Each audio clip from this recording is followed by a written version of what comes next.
setelah itu baru pindah lagi. Dan tidak pernah ngaji kecuali terus ngaji lagi ke beberapa rumah kakek, yaitu Haji Yakub, Haji Asfi. Masih waktu saat itu belum di sini, pindah belum, masih di depan, masih dekat mobil itu. Itu ngaji setiap malam Selasa sama Haji Abdurrahman Imaman, Syahir Rahman. Ya sekarang di tempatnya Ustaz Abrar di sana.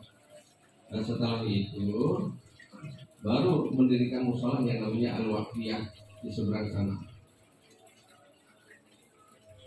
Cerita singkatnya gimana nih caranya nih bikin karakter daripada ini contoh. Satu, dulu zaman keprihatinan ini kakek Munir, waktu saat masih muda masih pengen mau ngaji. Cuma kalau orang dulu boro-boro ngaji zaman perang, ya gimana mau ngaji, mau nyantren, buat makan aja susah. Apalagi mau mondok, takut kalau sama orang tua kagak.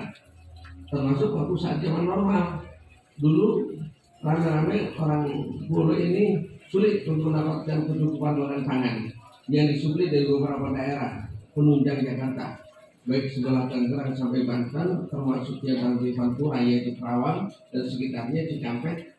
Maka karena sulit masuk barang ke Jakarta dan orang Jakarta itu kesulitan, jadi orang Jakarta ini evakuasi pada pindah. Nah, saat Arwin jadinya orang Cikampek itu produknya begitu, orang Bulunya termasuk ngomongin ke sana. Sehingga ibu anak yang paling tertua pun lahirnya bukan di Jakarta, di Cibarusa di Cilengsi. Jadi pergi ke sana. Nah di situ pada waktu saat itu beliau punya beberapa punya mertua dan punya ipar, cuma masuk namang daripada istrinya, yaitu Hajah Masriyah binti Abdul Muhyi.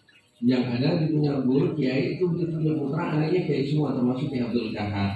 Belajar Kiai Munir ini bersama beliau dan termasuk sama mertuanya, yaitu Kiai Abdul Muhyi. Kiai Abdul Muhyi ini sekarang dimakamkannya di Cilengsi, dulu pernah mukim yaitu di Garut. Dan sebelumnya beliau berkhidmat puluhan tahun di mana, di Mekah jadi mufti. Itu hampir berbarengan dengan Kiai Hasyim Asy'ari dulu. Bawa putri 3 orang, anaknya termasuk nenek yaitu Mas Ria, istrinya Ngkong, dan 2 lagi, satu lagi yang di Sukabumi, satu lagi sehingga kembali tinggal pulang 2. Yang satu dinikahkan sama orang Arab Syajaman, ya Ibn Abbas. Jadi pulang 2, yang satu nikah sama orang Arab. Nah itulah salah satunya bagiannya. Pada waktu saat itu beliau pengen buat anak pesantren. Dan kebetulan ya, pada waktu saat itu gimana Pak bisa demikian? Karena sulitnya dan lihat orang keprihatinan ini ngajar, belajar dan dibiarkan ini santri supaya gimana dia tenang belajar ngaji aja, jangan mikirin itu apa-apa. Karena saking enaknya suruh jangan mikir apa, nggak mikirin apa-apaan, tinggal tidur mulu. Ya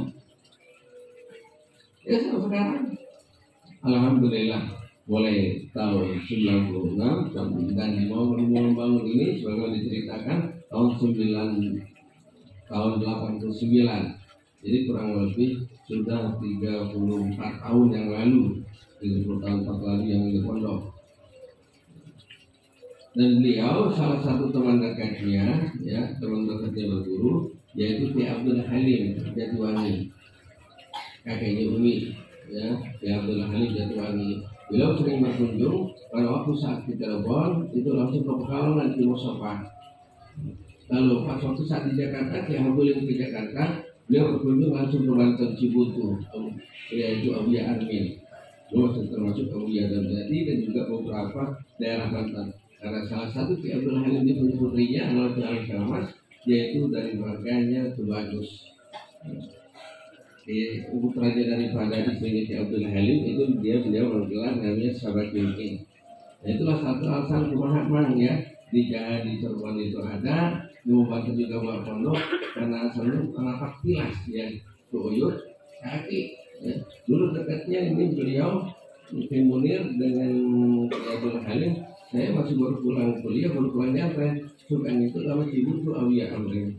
Dan semua para tokoh semua Banten itu ulamanya termasuk Jawa dan beberapa tempat, termasuk juga Kiai Hilmi yang ada di Baros. Mungkin masih ingat, dan juga Kiai Sanjar, Kiai Asrawi dan semuanya dari beberapa tempat di daerah Banten.